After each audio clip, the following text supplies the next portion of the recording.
Welcome back to IamCasa, guys. Today I'm here with my friend Andrew McUtchen. Thank you for being with me. It's my pleasure, man. You are a ray of sunshine. Oh, thank you for this. London is sun this time, so maybe that's right. Just for you. It's about to leave, though. I can see the clouds rolling. I'm about to leave, so it's perfectly fine. Yeah. Did they say the surname right? McUtchen. Yeah, perfect. That's pretty good. Super. Yeah. How you doing? All good? I'm good. Just back from press trip. Yes. Just in time. Just in time for you. I made this whole day for you. Thank you so much. It's a pretty grueling schedule, and the thing is, nobody cares. Yeah. Nobody feels sorry for you. Yeah. But the media trip, you've already started. Have you started doing some? I've met you on these trips. Yeah. In fact, it's kind of toxic. I was telling this to you. It's kind of toxic, but I still want to know what you mean by that. People don't care about how you feel. People don't care about your health or whatever. And yes, it's a job. It's not the paid part of the job, so technically it's not really a job. So you're like, I'm not getting paid. I'm getting stressed. No sleep, but still no one cares. And how long have you been in this? Because Andrea, just for you watching, he's already starting to draw boundaries. Already starting to do less trips. So you think this is what you want, and then you start, and it's tough. Yeah, it's been 3 years. 3 years of trips. For you, 10, I'd say. More. I was doing it for GQ before I started TimeTide, it just seems. I think you're at a phase of life where it's much more viable, but certainly when you start having kids or you have somebody at home waiting for you all the time, it changes, right?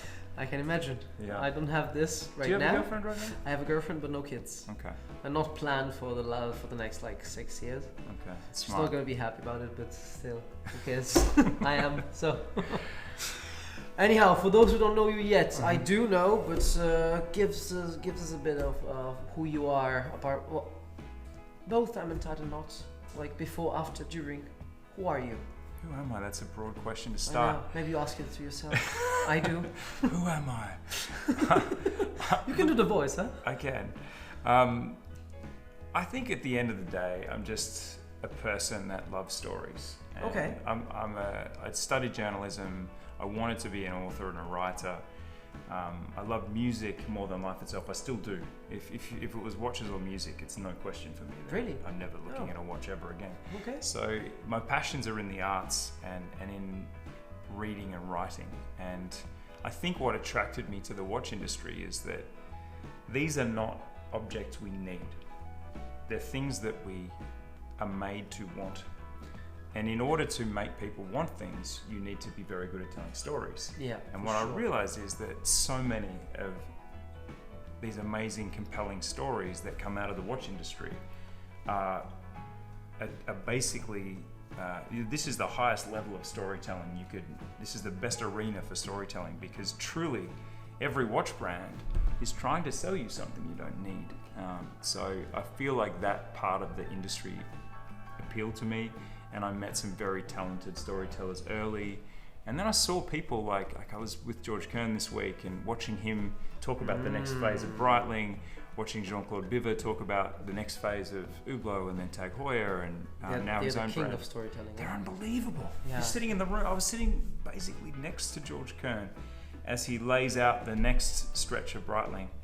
And because he has in his hands such great material for unbelievable storytelling, it really appeals to me on a level that initially I was like, watches, they're just so shallow.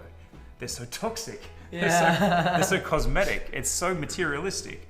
But then what's kept me in this is that I've managed to learn from and still rub shoulders with some of the most talented marketers, storytellers, passionate entrepreneurs. So that's kept me in it. But initially, I think I expected that I would be a writer and a publisher, which is where I was when I started Time&Tide. I had a business called Story Matters Most, and I was publishing books. Nice. And what got you into watches first?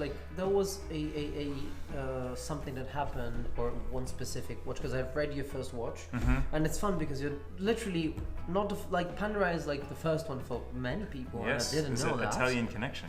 Yeah, in the end, maybe that's why. But was there anything specific, something that happened that got you to buy your first watch or to get interested into watches, or was just something overall? Someone you met or something specific that happened? I think there was a moment with Roger Federer where I'd flown to New York for a 6-minute interview with Roger Federer. So from Australia to New York to interview one of my all-time heroes and truly one of the most extraordinary human beings. Like his level, his just level in everything, in his personal, the way that he carries himself, obviously his abilities on the court, but just his whole being just drew me to New York, even though this was absurd. It was a 28-hour flight for a 6-minute interview. So at the end of the interview, he's like, so what are you in New York for? I said, for you. And he's like, well, what are you doing now? I'm like, nothing. I'm going back to Australia. And he said, you've flown here to meet me for 6 minutes. And I said, yeah. And this was worth it. And then he says, he just stops the PRs and the minders and says, this guy can have as many questions as he wants. 6 minutes, have as many as you want. We're going to hold the schedule until you've asked all your questions. But the problem was I was sort of starstruck and I'd run out of questions because every question had been approved by Moet, whatever the brand was. And I was out. So I just was like looking at his wrist. I said, so what are you wearing? What watch are you wearing? And then he told a story about how Rolex gave him a 30th birthday present, which was a visit to the manufacturer. And he was like, what a great honor. I get to see how everything's made. And I said, no, that's not the present. The present is you get to go to the archives and you get to choose a watch from your birth year out of the archives. And there's in the archives, or in this particular part of the manufacturer, they have new old stock of watches from every year. Wow. Yeah. And he was able to select a watch from that, and that was the watch he was wearing, which is the Daytona from his birth year. So this was when I just realized, I just tipped over in that moment. I was wearing my Panerai at that time, and I was newly sort of minted into watches. This is like 2009 or 10. Really? Yeah. Wow. So it was early, before TimeTide, and it was a really influential meeting. Can imagine. I didn't know anything about it. And have you visited Rolex manufacturer? No, I haven't. No. I think none of us has. I think if you haven't, the golden ticket does come up, but is there a Wonka chocolate bar? I think so. I personally, I'm curious, but I'm not insatiably curious. I think I've been to Omega. I feel that it will be equivalent to Omega in terms of. Do you think so? I feel that it will be the same because it is largely mechanized. Like there are elements of human interaction, but it'll be no doubt and absolutely like I know there are these popular TV shows and YouTube channels where it's how things are made, and you look at manufacturing videos. I think it'd be mind-boggling in that sense. Like Omega is mind-boggling when you see this vertical. Have you been to Omega? No, I've not. With the robot that goes up and down and it's picking parts. Of that. So it's mechanized, and it's definitely not trying to tell a grizzled old Swiss watchmaker, trying to put the balance in at the end of the process. Which is what we expect. Which is what I think most people picture with any Swiss-made product. It is more, but it's still spectacular. It's just it's fully mechanized. It is indeed. And when did you start collecting? On the other hand, I wouldn't call myself a collector still. Okay. I think that there's I just have that disjuncture in my mind of I just don't identify with that whole notion of being a watch collector. I have acquired and accumulated many watches that are all super meaningful to me, but I'm just not in that phase of life where I necessarily look to have a balanced collection where I'm like, okay, I've got a diver, I've got this, I've got that. I do think like that to a point, and if I'm missing something, like I recently noticed I just didn't have any elegant dress watches, not one. So now I have two. So I suppose... Which is what happens with watches. It does. And look, I suppose I am a collector in the sense that I do think like that, but I still don't self-identify because I picture a collector as someone much more... meticulous. Meticulous and also sort of more disciplined and intentional. Whereas I'm quite impulsive, and if I feel something in a moment, I'll just be like, I have to have that, and you'll see that from what I bring today. Yeah, but I mean, I think everyone in the business ends up being not a collector, but someone who holds some pieces. Yes. And has we can call it a collection, but just in the like Latin side of it, which is like array of things we own. And it does start to shape into, like when you get a watch that completely overlaps with another one, you do think, do I really need that? Like I kind of have a tiny tank already, which you'll see. But it didn't stop me. No, I can imagine, and I mean, but don't you get tired any time with watches? Like, doesn't it get sometimes? Yeah, totally. Because you know, some things, most of them are kind of similar. Well, there's a guitar in the corner over there, and for me, I suppose the thrill of watches, if I'm being completely honest, again, I'm not here because I was a forum sort of trawling. Watch fanatic that started a blog and it grew into a business. I started Time&Tide as a business because there was an opportunity in Australia to be a preeminent watch website. So I really came at this from I saw a gap in the market. It might have been coffee machines. I'm not quite that agnostic, but you know, there were other things that this could have been potentially, but there was digital budget in the watch brands. There was no digital platforms in Australia. So I love storytelling. I love being with people and talking watches. It's one of my favorite things, because if you're running out of questions to ask anyone, if you're sitting in a bar and you say, hey, tell me about your watch, there will always be a story. They'll always have a story, yeah. It holds stories, and therefore it holds humanity, and it holds an essence of somebody. So I still love watches. I get tired of them, but the bigger thing for me that has happened since the beginning of Time&Tide is that it isn't about watches. This is my life. This is my business. This is my team. I have now people that I care deeply about. I've managed to attract talented people to work with me on this thing. The watches are almost irrelevant in the picture. You know? That's very interesting, and I'm happy you say you started as a business, because everyone in this business, even if they had it in mind, they're all like, no, I started as a passion, it came out, blah blah, and that's it. You'll see, I sometimes little clips from About Effing Time pop up, and I realise, Andrew, no matter how you feel inside sometimes, you are passionate about watches, because these clips are just, I am so in it, Adrian's so in it, George is so in it. On Time&Tide, when I'm interviewing CEO, or when I'm doing anything with Zach or Russell or the team, I care so much, I can't kid myself. I'm almost someone that's like, no, it's like treating someone mean to keep them keen, like with a girl or someone you're dating. You're like, no, I actually don't care about you, and then they love you more. With watches, I'm like, no, I don't care about you. And then I see the clips, I'm like, I totally care about watches. Even though I might say to you, it's just a business, it's not. Maybe it's toxic as well. Oh man, there's some toxic stuff going on for sure. I've got a very abusive relationship with watches. No, come on. And you're the first one telling me this, you know? The first one not telling me, it's all fun and games and all rose petals. No. The passion has grown. Like, I started this as a business, but now I'm at a point where I'm so in it. And yes, the business is the main passion, but I see releases, I have strong reactions. This is who I am Can now. you name one? Like lately?